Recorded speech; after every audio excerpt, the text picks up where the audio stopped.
Ngayon naman, ituturo ko naman sa inyo kung paano kayo makapag-register sa SSS or makakuha ng SSS number online. Ngayon, open nyo lang yung Google search sa cellphone niyo. So, kahit cellphone ang gamit niyo is pwede. Click nyo tong search. Dito, i-search nyo lang yung SSS website. Yan, ito na yung website ni SSS. Click natin yan. Dito, makikita nyo na agad yung apply for an SSS number online. Click lang natin yan. Ayan, ito na yung step-by-step guide ni SSS. Basahin nyo na lang ito for more information. Then dito, list of required supporting documents. Click natin yan. Ayan, so dito makikita nyo lahat yung mga tinatanggap lang ni SSS ng mga valid ID. So, ito lang yung mga list of valid ID na tinatanggap ni SSS. Then, kailangan din mag-submit kayo ng birth certificate. So, isa yan sa requirements, PSA birth certificate. So, in the absence of birth certificate, so any of the following documents naman na naan dito. Ngayon, click na natin tong start. So, dito sa Registrant Record Verification, mamimili kayo dito kung ano yung meron sa pangalan ninyo. So, dahil iba't ibang tao is meron lamang first name. So, kung naka-first name lamang kayo, so yan yung piliin ninyo. Click natin yung circle. Yung iba naman is naka-last name only. So, piliin natin yung circle ng last name. Ayan. Next naman is kung last name and first name only yung nasa birth certificate nila. So, click natin yan. Ayan, last name and first name only. Next naman, kung halimbawa complete name naman ang pangalan ninyo, meron kayong apelyido, middle name, pangalan. So, ang pipiliin ninyo is itong circle ng complete name. Ayan. Kaya dito, lagay nyo lang yung inyong apelyido, pangalan, middle name. Next is your suffix. Kung kayo ay may suffix, click nyo lang yan. Dito, kung halimbawa may suffix kayo tulad ng the first, the second, the third, junior, senior, so lagyan ninyo. Pag wala naman, so ganyan lang yan, skip nyo lang yan. Next is date of birth. So kung kailan kayo pinanganak, lagay nyo lang yung inyong birthday dito, kung anong month, kung anong date, at saka kung anong year. Next is your email address. So, dito sa email address, kung ano yung updated or active na email ninyo sa inyong cellphone is yan yung ilagay ninyo. Dahil mamaya, after natin mag-submit dito is mag-i-email si SSS sa inyo. Dito sa may security, click nyo lang itong may box. Pag may green na check na, okay na yan. Next is dito sa may box, click nyo lang yan. Pag may blue na check na, okay na din yan. Click nyo na itong submit. Then, ayan, a confirmation link was sent to your email. Click or paste the link on your browser address bar to proceed with your SSS number application. So, kung wala sa mismong folder ng email ninyo yung email ni SSS, so check natin sa ating spam folder. After nyo makapag-submit, open nyo lang yung email ninyo. Ayan, pagka-open ng email ninyo, so check nyo yung email ni SSS. So, ito na yon. Kung wala dito guys, so check nyo sa spam folder ng email ninyo. Paano nga ba mag-check ng email sa spam folder? So, click natin to. Then, punta lang kayo dito sa spam. Ayan, so ito yung spam folder. Click nyo lang yan. Diyan nyo ma-check kung halimbawa hindi nyo natanggap ng ilang minuto na yung email ninyo. So, dyan kayo pumunta sa spam folder. Ngayon, scroll nyo pataas. Balik tayo sa primary folder natin sa ating email. Ayan, so ito na yung email ni SSS. Click lang natin yan. So, dito you have 5 calendar days to complete your application before the link expires. So, itong link na ito is mag-expire siya sa loob ng 5 days. Kung kaya dapat ma-continue nyo ito. Ngayon, click na natin yan.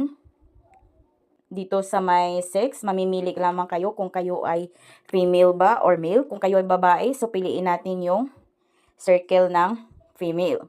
Next is click if mother's name has. Kung halimbawa, yung mama ninyo is meron lamang siyang last name and first name. So, yun yung piliin ninyo dito. Click nyo lang yung circle ng last name and first name. So, hindi na kayo hahanapan ng middle name dito. Pero kung complete name naman yung mama ninyo, may middle name siya, first name, last name, so piliin nyo yung circle ng complete name. So, ngayon, dito na tayo sa mother's name. Lagay nyo lang dito yung apelyido niya sa pagkadalaga, pangalan niya. Next naman is the suffix. So, next is the TIN number. Kung meron is lagyan nyo din. Next is the contact information. Lagay nyo lang yung cellphone number ninyo dito. Next, telephone number. So, lagay nyo lang dito kung anong provider, PLDT ba, kung anong area code, at saka kung anong telephone number ninyo. Pero dito is optional lamang ito, so pwedeng hindi lagyan. Skip nyo lang kung wala kayong telephone number. Scroll natin pababa. Next is your home address. Kung kayo ay taga Metro Manila naman, so wag nyo nang baguhin yan. Pero kung kayo ay taga provincial, so click natin yung circle ng provincial. Ayan, next is the select province. Click natin yan. Ayan. Then, halimbawa kayo ay taga Rizal, so hanapin nyo yung Rizal. Ayan, ito na yung Rizal. Click natin yan. Next is the city or municipalities. Click natin yan. Halimbawa, Taytay. Piliin natin yung Taytay. Next is the barangays. Halimbawa, San Juan. Click nyo lang yung San Juan. Next naman is the building name. So, kung wala naman kayong room number, floor number, unit number, and building name, so skip nyo lang yan.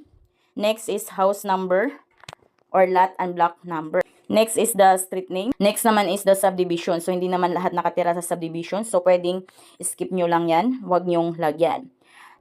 Dito naman tayo sa purpose of registration.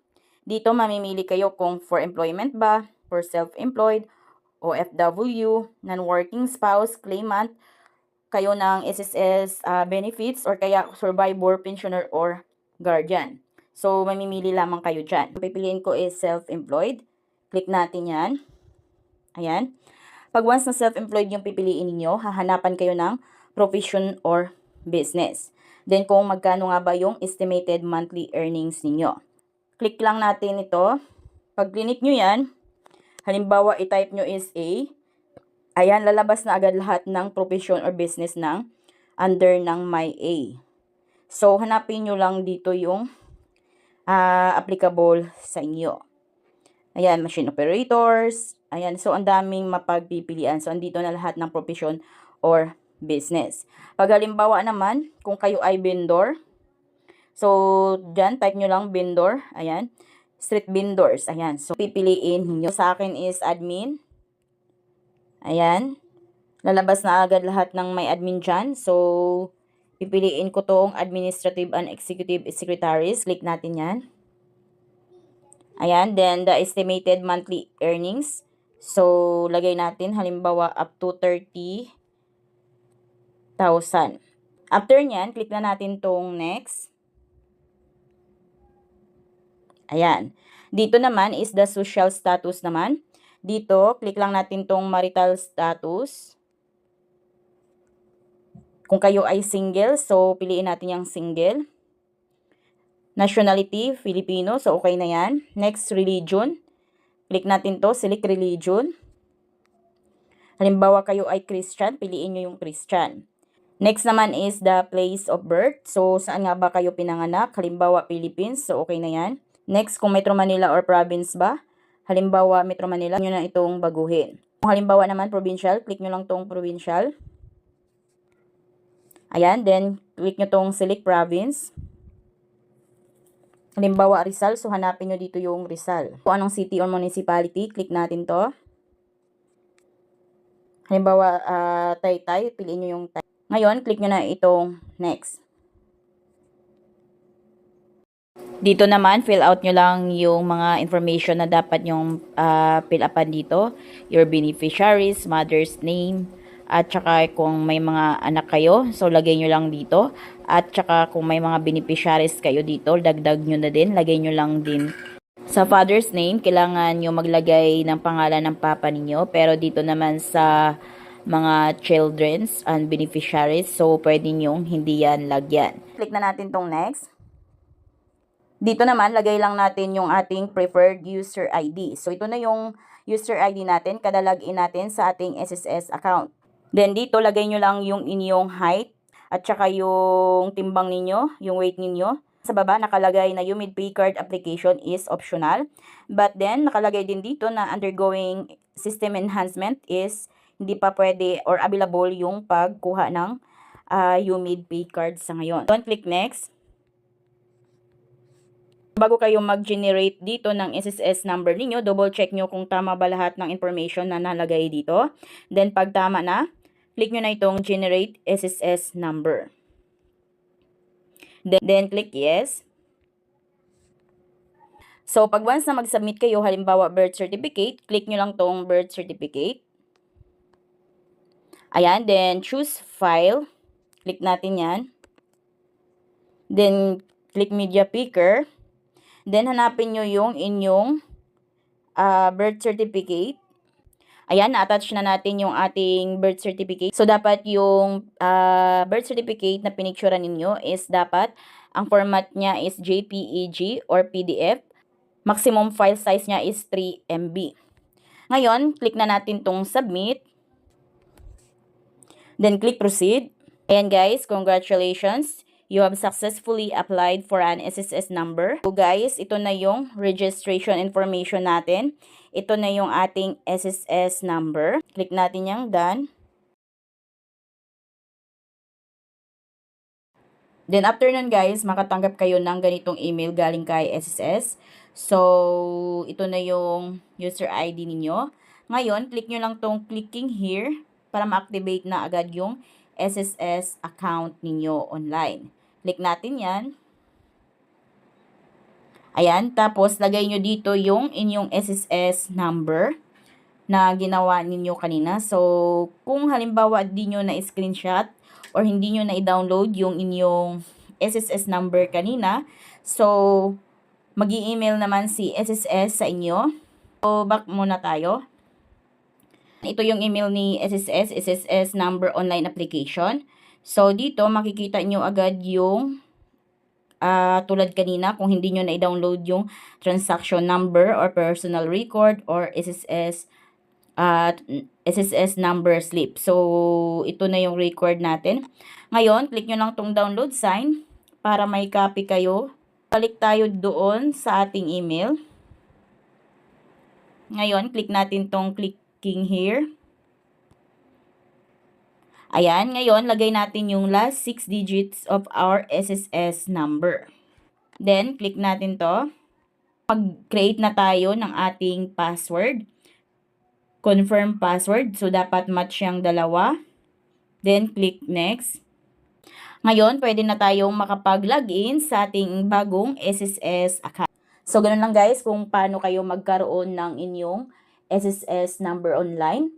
So, kung kayo bago sa aking vlog, please consider to subscribe para updated kayo lagi sa mga videos ko. Thank you for watching!